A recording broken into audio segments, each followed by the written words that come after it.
आप देख रहे हैं अल्फा डिफेंस हिंदी में आपका स्वागत है। आज के इस वीडियो में हम लोग बात करेंगे अर्जेंटीना के फाइटर जेट रिक्वायरमेंट को लेकर और समझने की कोशिश करेंगे कि ये किस तरफ जा रहा है। उनकी फाइटर जेट रिक्वायरमेंट को लेकर एक डॉक्यूमेंट रिलीज हुआ है जिसके वजह से ये रिक्वायरमेंट दोबारा डिस्कशन में आ चुकी है। इस डॉक्यूमेंट के बारे में डिटेल में बात करने से पहले ये समझ लेते हैं कि ये डॉक्यूमेंट है क्या और इसके मायने क्या हैं।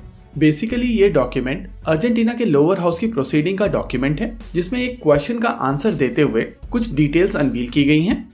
इस समय यही डॉक्यूमेंट इंटरनेट पे सर्कुलेट कर रहा है, लेकिन जो पेज इंटरनेट पे इस समय सर्कुलेट कर रहा है वो केवल आंसर पेज है और क्वेश्चन उससे पहले वाले पेज पर है। तो पहले समझ लेते हैं कि क्वेश्चन क्या है और फिर बात करेंगे आंसर को लेकर। क्वेश्चन बेसिकली पूछा गया था कि JF-17 थंडर, जिसको इनिशियली अर्जेंटीना के बजट में मेंशन किया गया था, उसका स्टेटस क्या है।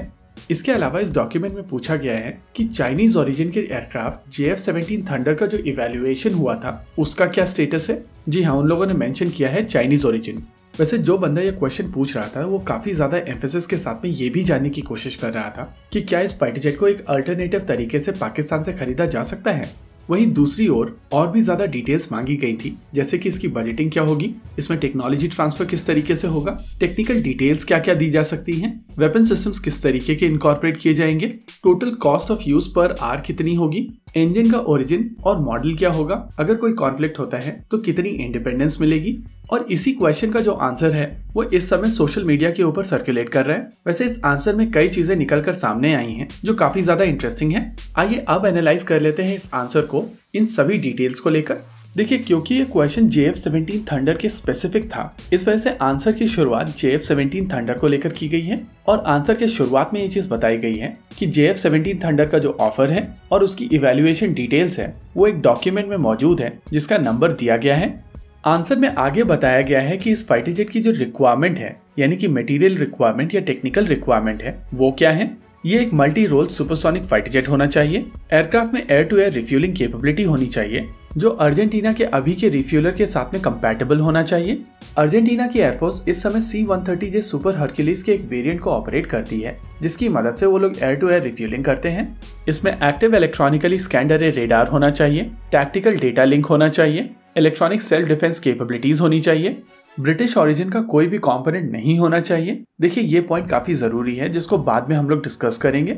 और क्योंकि क्वेश्चन के दौरान ये चीज पूछी गई थी कि फाइटर जेट्स के कॉस्ट क्या है, इसकी फ्लाइट पर आर क्या है, तो आंसर के दौरान मीडिया रिपोर्ट्स के बेसिस पर फाइटर जेट्स की कॉस्ट पर आर बताई गई है, यानी कि इन फाइटर जेट्स को 1 घंटे के लिए ऑपरेट करने में कितना पैसा लगता है।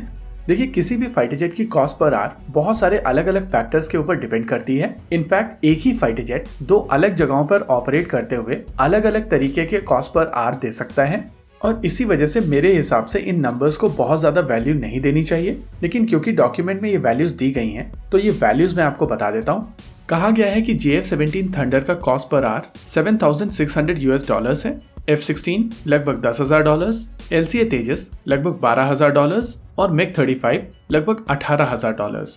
देखिए, आंसर में ही इस चीज को क्लियर किया गया है कि ये मीडिया द्वारा दिए गए नंबर्स हैं और उनकी तरफ से इन फाइटर जेट्स को अभी तक इवैल्यूएट नहीं किया गया है एक्सेप्ट JF-17 थंडर।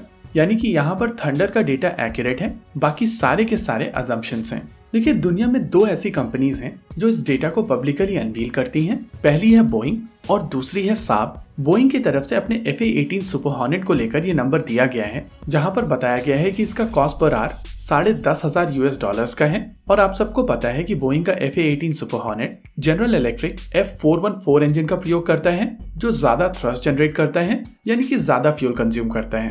वहीं पर दूसरा फाइटर जेट है बेसलाइन ग्रिफिन जिसका कॉस्ट पर आर $5,000 से कम का है। और ये चीज हम सब जानते हैं कि Griffin general electric F404 engine का प्रयोग करता है जो LCA तेजस में भी यूज किया जाता है।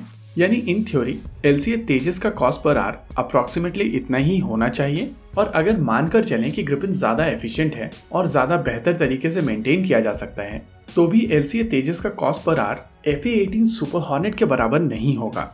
देखिए, इस चीज में कोई दो राय नहीं है कि LCA Tejas mark 1A JF-17 thunder block 3 से ज्यादा बेहतर फाइटर जेट होने वाला है और उसके पीछे 2 कारण हैं। पहला, इसमें यूज होने वाला अमेरिकन इंजन जो इसको बहुत ज्यादा एफिशिएंट और रिलायबल बना देता है, और दूसरा उत्तम AESA रेडार जो इसकी कैपेबिलिटी को बहुत ज्यादा एनहांस कर देता है।